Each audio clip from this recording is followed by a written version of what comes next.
Well, it is definitely a difficult question, and we are going to imply that there are truths on both sides. As you are looking after 2005, 2006, you could see why the drivers that are argued by the Reshoring Institute and the Boston Consulting Group were there, and they could have been great motivators for bringing back manufacturing capacity to the U.S.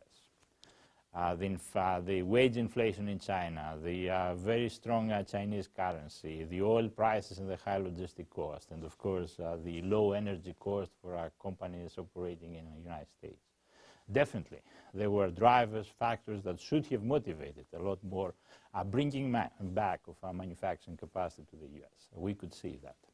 We saw some of it. We saw some of the cases. It was a great story to hear that GE was going to locate in the appliance park in Louisville, Kentucky, and will make $1 billion investment to make washers and water heaters and dryers and air conditioning units. That's heartwarming for all of us. It happened. It had its own challenges, but it happened. But at the same time, when you look at the hard data and you start asking how many manufacturing jobs came back, and how much of what gets sold in terms of manufacturing goods in the United States is actually really being made in the United States, the hard data is not really there, especially as you are approaching 2015 or 2016.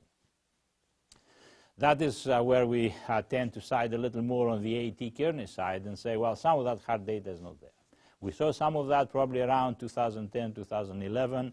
Now we don't see it. And some of the logic also is not there because some of the factors have disappeared. Right? Our currency is reasonably strong relative to the Chinese currency. With the slowing down of the Chinese economy, you don't see the same level of wage inflation anymore. The oil prices are unbelievably low, so logistics start playing a little less of an issue as a cost. They're still important in terms of a delivery time. And of course, the fracking revolution somewhat has definitely slowed down with the very low energy prices right now. So the data on the manufacturing is, did we see jobs coming back? Yes, but when we argue that offshoring costed us over a period of 10 years 2.5 million jobs, did we see 1 million jobs coming back? I would say probably the more optimistic estimate with respect to manufacturing jobs will be closer to 100,000, and some people might argue is less than that. So the good news, as we said, we see the region being attractive as a location for manufacturing by Asian and European competitors and by some of our American firms.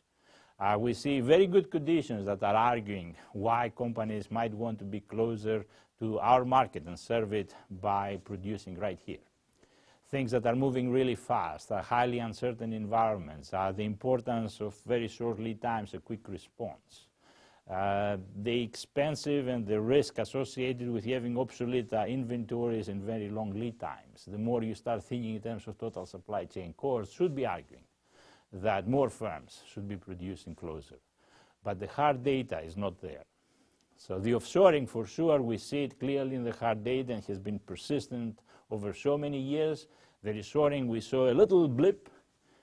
We see a lot more of the logic, but we haven't yet seen it in the data happening to the extent that sometimes gets argued.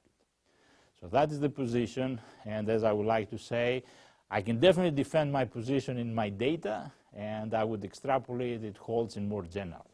But as I said, I will definitely defend my position in my data.